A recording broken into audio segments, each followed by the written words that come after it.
Di sebuah ruas jalan padat Surabaya Timur, tepatnya di Jalan Jagiran, berdiri sebuah warung makan yang selalu tampak sibuk, bahkan ketika sebagian besar warung lain sudah menutup lapaknya. Pelang kayu tua bertuliskan Bebek Harjo, sambal legendaris Surabaya, tergantung di atas pintu masuk. Catnya sudah mengelupas, tapi justru itu yang membuatnya tampak meyakinkan, seolah sudah berdiri sejak lama dan tak tergoyahkan waktu. Warung itu tidak pernah sepi, bahkan di hari biasa, orang-orang rela antre sampai keluar trotoar hanya untuk sepiring nasi bebek goreng dan sambalnya yang katanya beda dari yang lain. Orang bilang, sambalnya seperti punya nyawa sendiri. Sekali makan, pasti nagih. Bahkan ada yang datang dari luar kota hanya untuk mencoba. Tidak sedikit juga yang bilang mereka bermimpi aneh setelah makan di sana. Tapi cerita itu hanya beredar pelan, seperti bisikan di sela hiruk-pikuk kota. Namun yang lebih menarik dari sambalnya adalah kisah di balik pemilik warung itu sendiri, Pak Harjo. Pak Harjo tidak memulai usahanya dengan modal besar atau strategi marketing canggih. 12 tahun lalu, ia hanyalah penjual bebek keliling. Tiap pagi mendorong gerobak, panas-panasan, menyusuri gang sempit dengan suara khas. Bebek goreng, sambal enak. Orang-orang dulu mengenalnya sebagai sosok biasa, ramah, pendiam, sedikit pemalu.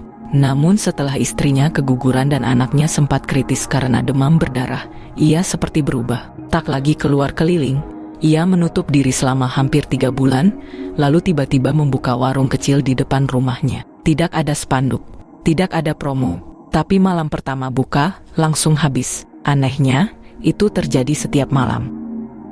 Dari warung kayu seadanya, lambat laun berubah jadi bangunan semi permanen. Dindingnya diplester, lantainya dikeramik, lalu diperluas lagi. Kini, tempat itu lebih mirip restoran kecil ketimbang warung. Ada area ber-AC, sistem antrean digital, dan pegawai tetap. Tapi satu hal tidak pernah berubah. Pak Harjo selalu membuat sambalnya sendiri, dan hanya dia yang boleh tahu resepnya. Bu Harjo adalah wanita paruh baya yang baik dan ramah. Dia jarang terlibat langsung di operasional restoran, karena memang dilarang Pak Harjo. Bu Harjo punya keponakan di desa bernama Fahri. Fahri tidak pernah membayangkan akan bekerja di kota besar, apalagi di restoran terkenal seperti Bebek Harjo. Ia anak desa dari pelosok Lamongan. Ayahnya buruh tani, ibunya penjual kue basah keliling. Fahri dikenal sebagai anak yang sopan, rajin sholat, dan tak pernah melewatkan ngaji malam Jumat di langgar desa. Hidupnya sederhana, bahkan bisa dibilang nyaris tak tersentuh hiruk-pikuk dunia modern. Tapi semua berubah ketika ibunya, adik Bu Harjo, jatuh sakit. Biaya pengobatan semakin besar, sementara penghasilan keluarga tak cukup. Fahri pun terpaksa berhenti kuliah di semester pertama dan mencari kerja. Bu Harjo yang merasa kasihan dengan keluarga adiknya, kemudian menghubungi Fahri untuk bekerja pada Pak Harjo di Surabaya. Fahri pun berangkat ke Surabaya dengan uang pas-pasan dan 1 ransel baju lusuh. Ia dijemput langsung oleh Pak Harjo di Terminal Joyoboyo, lalu diajak masuk ke rumah yang menyatu dengan restoran. Pak Harjo tidak banyak bicara, hanya senyum kecil dan anggukan sesekali. Tapi saat menatap Fahri, matanya seperti menyelidik ke dalam, seolah sedang menakar sesuatu yang tidak bisa dilihat oleh mata biasa. "Kalau kamu betul-betul niat kerja, saya terima," kata Pak Harjo pelan. "Tapi ada satu syarat." Fahri menatapnya. "Kamar di ujung lorong itu, jangan pernah kau dekati, apalagi masuk. Di sanalah saya buat sambal, dan tidak ada satupun orang, bahkan istri saya, yang boleh tahu prosesnya." Fahri hanya mengangguk. Baginya, selama bisa bekerja dan mengirim uang ke kampung, semua syarat bisa diterima. Ia tidak tahu bahwa satu-satunya kamar yang tidak boleh disentuh itu menyimpan sesuatu yang jauh lebih dalam dari sekadar resep rahasia. Hari-hari pertama Fahri di Surabaya berjalan cepat. Rutinitasnya dimulai sebelum subuh. Ia bangun lebih dulu dari semua orang di rumah itu, lalu berjalan kaki ke musola kecil di ujung gang. Selesai sholat, ia akan duduk sejenak di teras warung yang masih sepi, membaca surah Yasin pelan-pelan, sementara embun kota mulai menguap bersama cahaya pagi. Warung mulai buka pukul 11 siang, tapi persiapan sudah dimulai sejak jam 8. Fahri bertugas membersihkan meja, mengatur piring, memotong daun pisang, dan menyapu halaman depan. Sesekali ia membantu di dapur, mengupas bawang, mencuci panci, memarut kelapa untuk serundeng. Meski pekerjaan berat, Fahri tidak pernah mengeluh. Ia justru menikmati ritme baru ini. Tapi ada satu hal yang selalu membuatnya heran. Sambal. Tidak pernah ia melihat bagaimana sambal itu dibuat. Setiap siang, menjelang waktu makan siang, Pak Harjo akan menghilang ke dalam kamar ujung lorong, kamar yang pintunya selalu tertutup rapat dan tanpa jendela. Sekitar 40 menit kemudian, Pak Harjo keluar sambil membawa ember plastik besar berwarna merah muda. Di dalamnya, sambal yang masih mengepul, warnanya merah gelap, kadang kehitaman. Bau cabai goreng dan terasi menyeruak kuat, tapi ada satu aroma lain yang tak bisa Fahri jelaskan. Seperti bau tanah, bercampur dupa, atau besi karatan. Pak Harjo tidak pernah izinkan siapapun masuk kamar itu. Bahkan istrinya pun tidak tahu apa yang dilakukan di dalam. Jika ditanya, Pak Harjo hanya menjawab singkat, itu resep rahasia leluhur.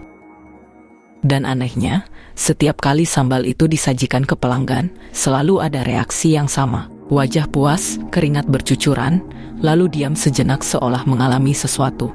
Beberapa pelanggan bahkan berdecak kagum. Ini sambal apa sih? Kok bisa enak begini rasanya? Tanya salah satu pelanggan suatu malam. Pak Harjo hanya tersenyum kecil. Resep rahasia, jawabnya. Malam hari, setelah semua pelanggan pulang dan warung mulai ditutup, Fahri biasanya membersihkan sisa makanan dan mengeringkan lantai. Tapi beberapa kali, ia mendengar suara-suara dari dalam kamar terlarang itu. Bukan suara manusia, lebih seperti bunyi tumbukan lesung berulang-ulang. Kadang diselingi bunyi desisan, seolah sesuatu direbus atau dimasak dalam cairan kental. Bau dari celah pintu kadang begitu menyengat, membuat kepala pening. Suatu malam, Fahri memberanikan diri bertanya pada pegawai lama, Mas Wawan, yang bertugas di bagian dapur. Mas, itu Pak Harjo ngapain sih di kamar belakang itu? Mas Wawan menoleh cepat, matanya langsung berubah serius. Jangan nanya begituan. Kenapa mas? Dulu juga pernah ada anak baru yang penasaran. 3 hari kerja, langsung pamit pulang.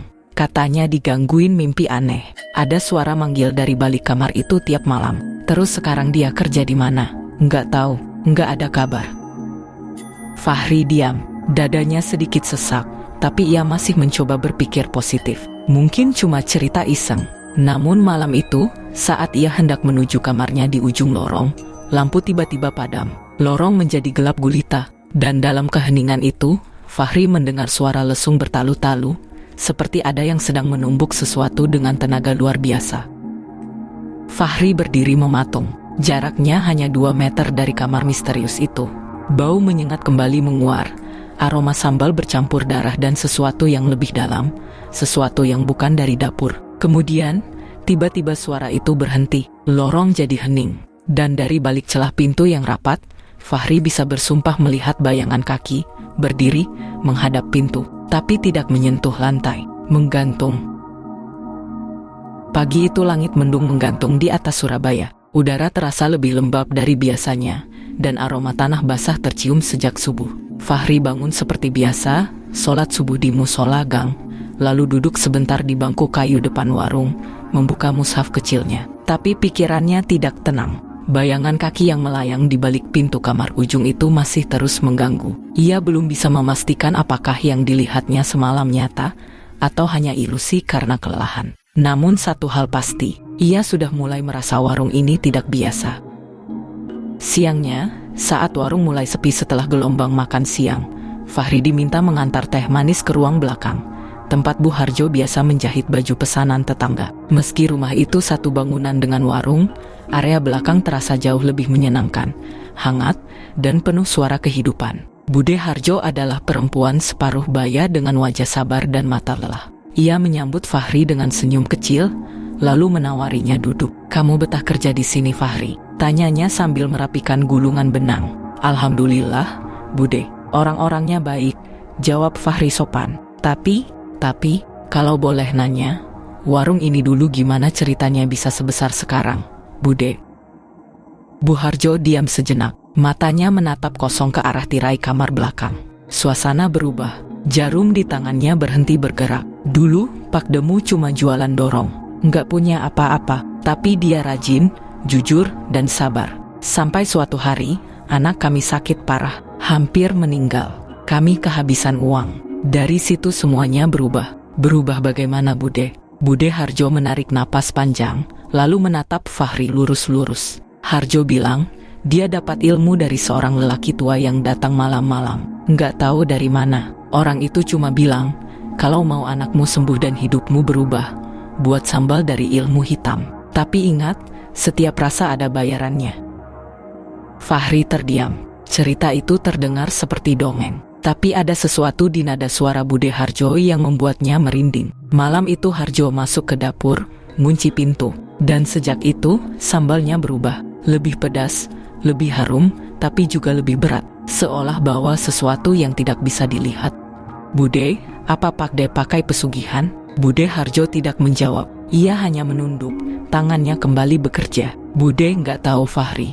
Tapi sejak itu, setiap malam Jumat Kliwon, Pakdemu masuk kamar itu dengan bungkusan berisi ayam hitam, dupa, dan botol kecil yang airnya bening sekali. Dia bilang itu syarat. Bude nggak pernah ikut campur. Kenapa? Kamu pasti lihat atau dengar sesuatu ya? Fahri menunduk. Ia ragu-ragu menjawab. Tapi karena mereka keluarga, ia merasa lebih leluasa untuk bicara jujur. Semalam, waktu mati lampu, saya lihat bayangan kaki dari balik pintu belakang. Nggak nyentuh lantai, menggantung, lalu hilang. Wajah Bude Harjo langsung berubah. Ia menatap Fahri lama, lalu menarik napas dalam. Fahri, kamu memang anak desa, polos dan nggak neko-neko. Mungkin itu sebabnya kamu mulai lihat sesuatu. Maksudnya gimana Bude? Bu Harjo menghela nafas. Perjanjian ini semakin lama semakin menyeramkan. Kalau sesuatu berkembang terlalu cepat dan terlalu lancar, pasti ada bayaran di baliknya. Sebelum Fahri pamit, Bude Harjo menambahkan pelan. Tapi kamu hati-hati ya, jangan terlalu sering berada dekat kamar itu. Kadang, ia membisikkan sesuatu ke orang yang imannya goyah. Fahri kembali ke dapur dengan pikiran berat. Malam harinya, Fahri membersihkan meja seperti biasa. Warung mulai sepi, hanya ada 2 meja yang masih ditempati pengunjung. Salah satunya adalah seorang lelaki paruh baya dengan wajah asing. Tapi tampaknya bukan pelanggan baru. Lelaki itu memesan seperti orang yang sudah sangat tahu menunya. Bebek dada, sambal 2 sendok, dan teh tawar panas. Saat Fahri mengantar pesanannya, lelaki itu memandangnya dengan sorot tajam. Kamu baru ya di sini? Iya Pak. Baru 2 minggu. Lelaki itu tersenyum kecil. Saya dulu langganan di awal-awal warung ini buka. Sambalnya memang nggak wajar, tapi bikin nagih. Sayangnya, saya berhenti setelah istri saya mimpi buruk terus tiap habis makan di sini. Fahri mematung. Mimpi apa Pak? Dia bilang, ada perempuan berambut panjang duduk di dapur rumah kami, di dekat kompor. Matanya merah, tangannya pegang cobek penuh darah. Dan setiap kali istri saya bangun, kompor kami menyala sendiri. Hati-hati kamu bekerja di sini. Fahri menelan ludah. Lelaki itu mengaduk tehnya perlahan. Saya kira cuma kebetulan. Tapi setelah 3 malam, saya tahu, rasa itu datang dari tempat yang bukan dapur biasa. Sejak malam itu, gangguan terhadap Fahri semakin sering terjadi. Kadang ia terbangun tengah malam karena mendengar suara cobek ditumbuk keras-keras dari kamar itu. Kadang ia mendengar ada yang memanggil namanya dengan bisikan panjang. Tapi bukan suara manusia. Namun setiap kali rasa takut itu datang, Fahri justru menguatkan dirinya. Ia memperbanyak wirid sebelum tidur, membaca ayat kursi, dan rajin qiyamul lail. Ia bahkan mulai mengajarkan anak-anak tetangga mengaji pada maghrib. Dan entah bagaimana, gangguan itu memang tetap datang, tapi tidak pernah bisa menyentuh Fahri langsung. Seolah ada benteng yang menahannya. Tetapi bahaya tak hanya datang dari makhluk tak terlihat. Karena di malam Jumat berikutnya, salah satu sesajen di kamar itu hilang. Dan Pak Harjo masuk ke warung dengan wajah pucat pasi. Tangannya gemetar, dan suara bisikan dari kamar itu berubah menjadi jeritan. Suasana warung malam itu berbeda. Bukan karena pengunjung yang ramai. Justru sebaliknya, hanya ada 2 meja terisi. Tapi udara terasa lebih berat, seperti sedang mengendap sesuatu. Bahkan kipas angin di langit-langit yang biasanya berderit pelan, malam itu diam, tidak berputar. Fahri baru selesai mengepel lantai dapur ketika Pak Harjo masuk dari arah kamar khusus. Wajahnya pucat, bibirnya gemetar seperti orang kedinginan. Di tangannya, tidak ada ember sambal seperti biasa. Hanya sebuah kantong plastik hitam yang tampak kosong. Tatapannya menyapu seluruh ruangan, seperti mencari sesuatu. Fahri, kamu lihat mangkuk tanah liat di atas rak lemari tua itu? Tanyanya tiba-tiba. Yang warna coklat tua itu, Pak De. Fahri menunjuk lemari dekat pintu kamar. Iya, harusnya isinya bunga kantil, beras kuning, dan kepala ayam. Sekarang kosong. Fahri ikut melihat. Benar, mangkuk itu masih ada di tempatnya, tapi hanya berisi abu gosong dan serpihan plastik meleleh. Pak Harjo mencengkeram gagang pintu kamar dengan kedua tangan. Matanya mulai merah. Ini bukan ulah manusia. Apa maksudnya, Pak De? Tanya Fahri hati-hati. Dia marah. Pak Harjo tidak menjelaskan lebih jauh. Ia langsung mengunci kamar itu dan masuk ke kamarnya sendiri, meninggalkan Fahri yang semakin bingung. Tapi malam itu belum selesai. Sekitar pukul 2 dini hari, Fahri terbangun dari tidurnya di loteng kecil belakang warung. Di bawah, ia mendengar suara pelan, seperti air menetes ke dalam ember logam.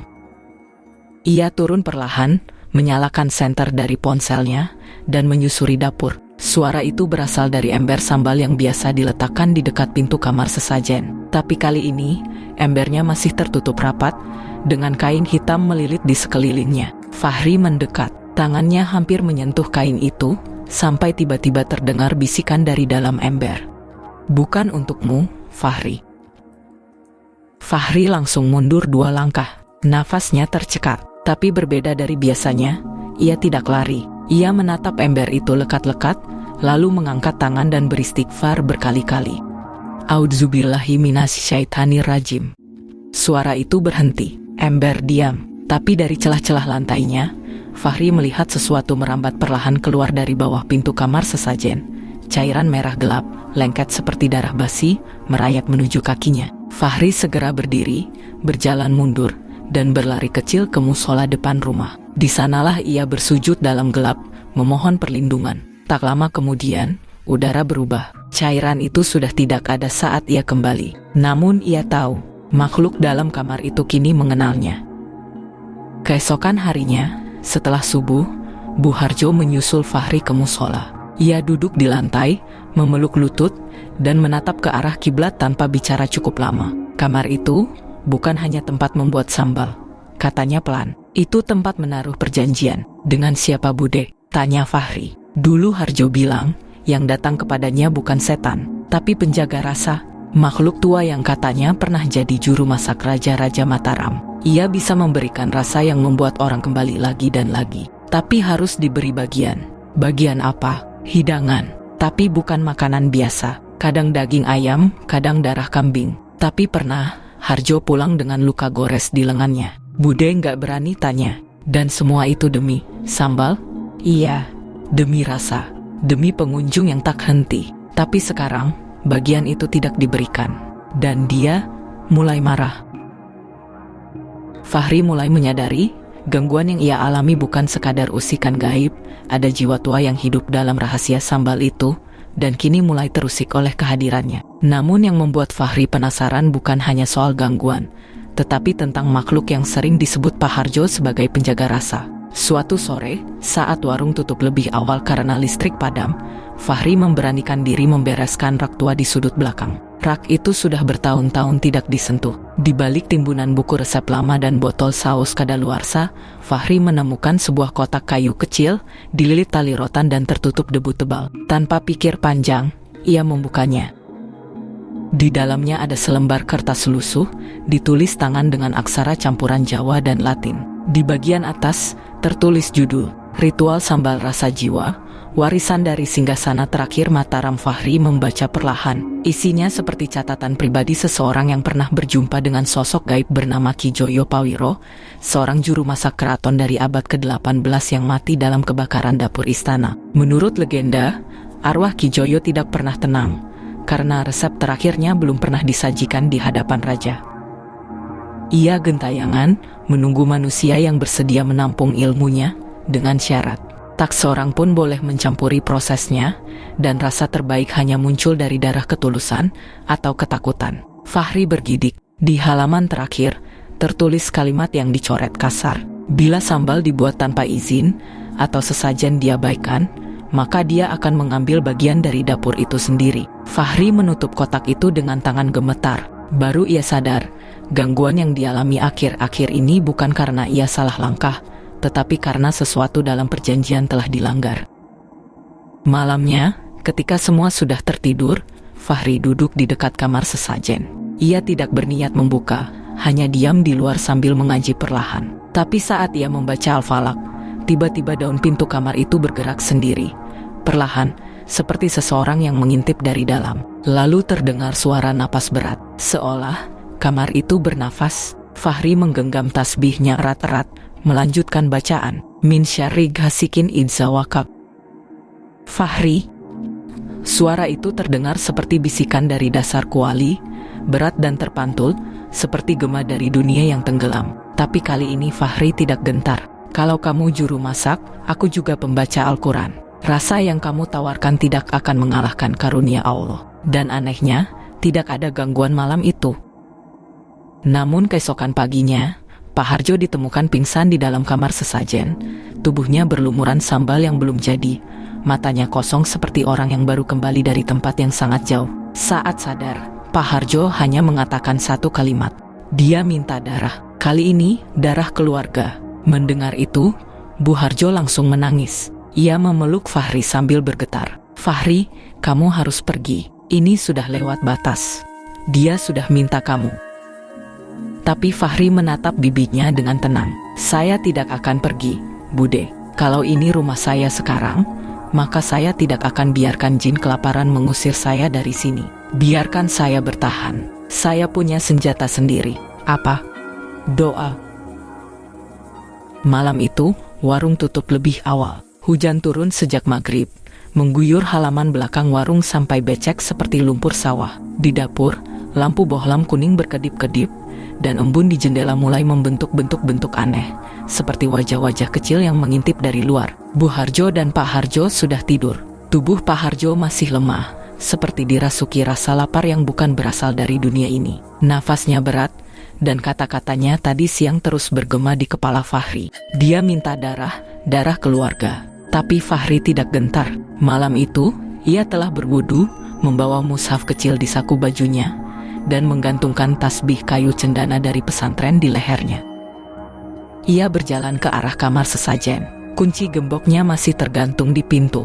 Tapi anehnya, pintu itu sudah tidak terkunci, seolah menunggu untuk dibuka. Fahri menelan ludah. Tangan kanannya menyentuh gagang pintu, dingin seperti es. Ia membaca basmalah, lalu membuka pintu perlahan.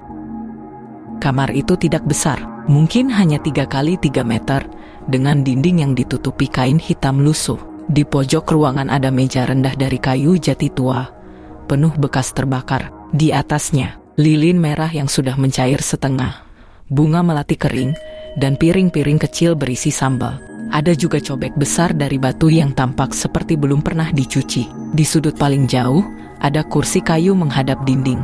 Dan di kursi itu, ada seseorang atau sesuatu. Punggungnya membungkuk, tubuhnya kaku seperti boneka wayang, mengenakan pakaian lurik Jawa kuno. Kepalanya sedikit miring, rambutnya panjang sampai menutupi bahu.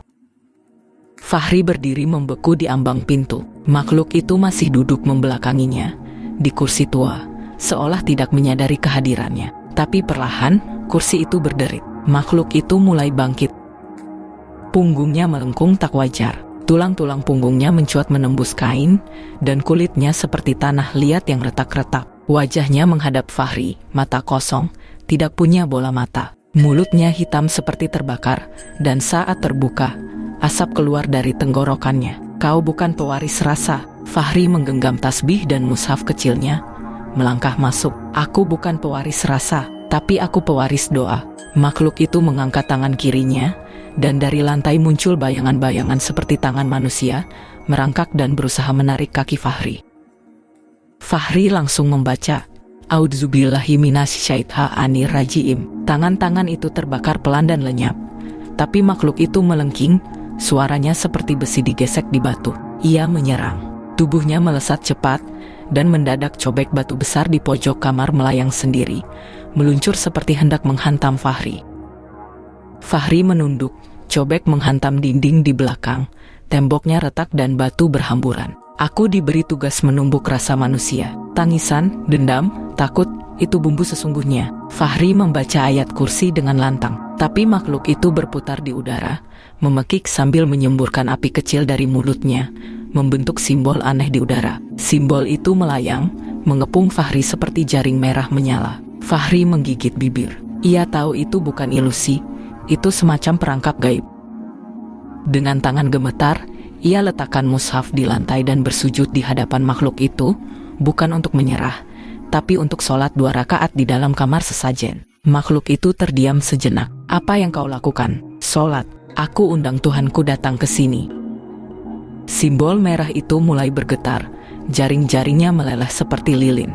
Cahaya dari tubuh Fahri mulai muncul samar, bukan sinar magis, tapi ketenangan. Dan saat ia bangkit dari sujud, lantunan ayat terakhir menggelegar. Qul a'udzu birabbin nas, malikin nas, ilahin nas. Makhluk itu melolong. Tubuhnya mengelupas, pecah seperti tanah kering di remukan kaki. Ia meronta, mencoba menyerang Fahri sekali lagi, tapi semua lilin padam sendiri, dan meja sesajen pecah terbakar dari dalam. Cobek meledak, dinding kamar runtuh sebagian, dan makhluk itu, sambil mencakar udara, terhisap ke dalam lubang gelap yang muncul di bawah kursi tua itu, sebelum akhirnya tertutup kembali seperti tanah basah yang ditimbun paksa. Fahri terduduk, nafasnya berat. Ruangan penuh asap dan abu, tapi untuk pertama kalinya, udara kamar sesajen tidak terasa pengap. Keesokan paginya, Bu Harjo menemukan Fahri tertidur di ambang pintu kamar itu. Mukanya tenang.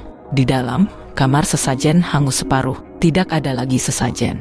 Tidak ada sambal. Tidak ada bau-bau aneh. Dan semenjak hari itu, warung nasi bebek Bu Harjo tidak lagi seheboh dulu.